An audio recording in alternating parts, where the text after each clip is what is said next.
the truth about spiritual psychosis, Kundalini awakening, and the false light. So there is this idea that floats around in spiritual communities and is super popular that if you activate your Kundalini, that you are, and you have a lot of trauma, that you will go into spiritual psychosis. And the problem with this is that it's missing a key point of the sentiment. It's only half of the truth. And so I've had a little bit too much experience than I'd like to have had with spiritually psychotic people, as well as just generally psychotic people in real psychosis, not armchair psychosis that spiritual haters diagnose you as or narcissists diagnose others as. Real psychosis. And real psychosis is scary. It's a serious mental health state, and it's not the same thing as, a spiritual person being a little bit delusional because they're still working out their psychic gifts or they're making mistakes. So I have some personal beef with this label and my own experiences. But Kundalini awakening will not, and spiritual awakening will not send you into psychosis if you haven't healed your trauma. Healing trauma is actually what activates the Kundalini, and you can't activate the Kundalini without healing your trauma.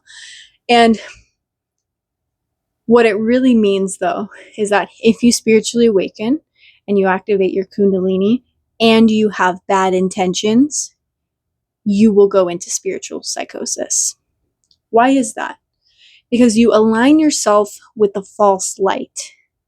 False light beings have negative intentions. They use deception with spirituality, mixing truth and lies. When you spiritually awaken and you have harmful intentions, you don't align yourself with your higher self, with God, with the universe. You align yourself with false light beings. False light beings are deeply interconnected to psychosis states.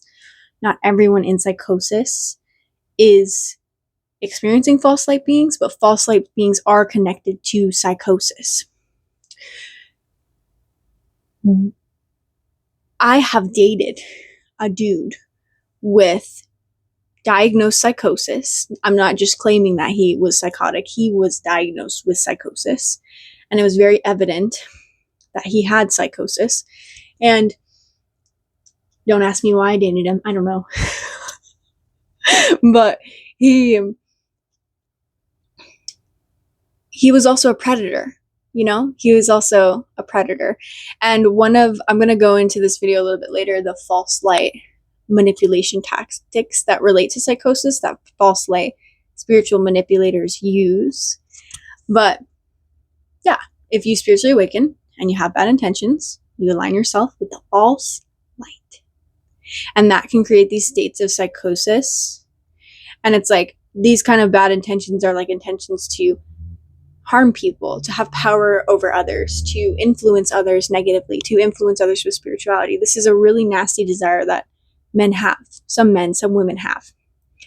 And when you do that, you align yourself onto the path of being a spiritual manipulator. That is what false light beings are, spiritual manipulators. And some of the tactics that they use are malicious synchronicity and malicious intuition. So false light beings can read your energy field and tell you things about yourself that you haven't told them. I have literally experienced this. So I want to talk about this on YouTube. It's a little bit vulnerable, but I'm going to share it. I was wrongfully sent to a psychosis ward. It was really fucked up. This hospital's policy was that if they didn't have a bed for you, if they put you on a hold, and if they didn't have a bed for you anywhere else, they would send you to this overflow ward where the psychosis patients were. We don't need to shame mental health. It's not shameful to be in psychosis. But this ward was extremely terrifying. Like, there was people, it was terrifying. It scares people when I talk about it. Like, people don't even want me to talk about it. So, and this was just the overflow ward. Like, if we don't have room, we'll just send you here. Even the employees of this mental hospital, I talked to them, even they all told me they hate working at that ward, working on that unit that they sent me to. And so that experience was deeply traumatizing, but I got to see very clearly what psychosis looks like, what psychosis patients actually look like, how they behave, how they talk. And there was one moment where one of the patients came out of his room to talk to me, and he sat at the table with me, and so he had disorganized speech. This is a symptom of psychosis where like his speech wasn't, it was like if I was like apple, banana, Coke in the river, like I can't even make it up. Like, I don't know. It's like if you just say a bunch of random things. And part of what he was doing in this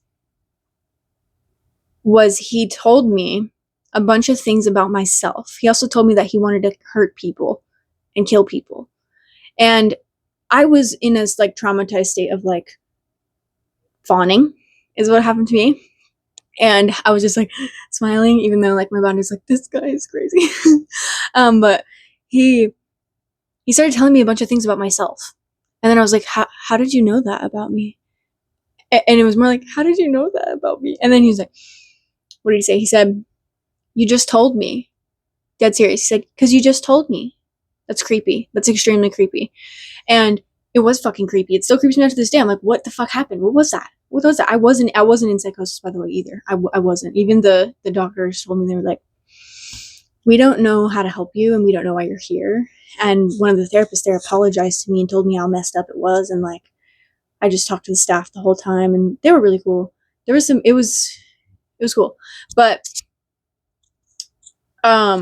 this is one of the tactics that false light manipulation uses, is that they can read your energy field and make you seem like it's like synchronized or spiritually aligned when it's really just false light deception, and influence able to use intuition to read your energy field and don't make the mistake I did. I dated a false light psychotic guy, remember? And I thought we had all the same dreams. Like, he would tell me like things about himself and his goals and his dreams, and I was like, oh my god, we have the same dreams, we have all the same hobbies, he's like super cute, all these things.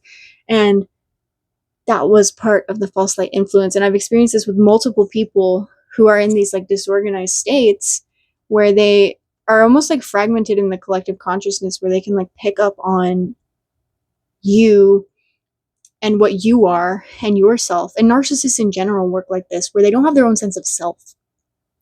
And so when you're interacting with a narcissist, if you're in a relationship with a narcissist, you're really in a relationship with an illusion of you projecting yourself onto the narcissist.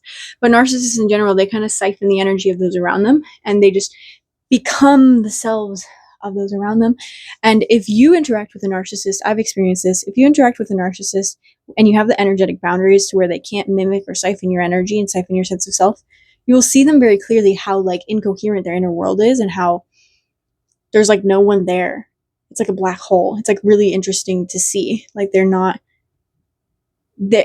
And so this is what I observed with like these psychosis patients. It's like they're like taking on this energy. Like, I think that psychosis, I'm not a therapist or a mental health professional, but I think that psychosis is deeper than, deeper than what we're commonly taught about it. But yeah, so also with the Kundalini things, I think there's a sort of like mass filtering of Kundalini awakenings for this reason, because, people do have evil intentions. And I have this Kundalini book that I really love.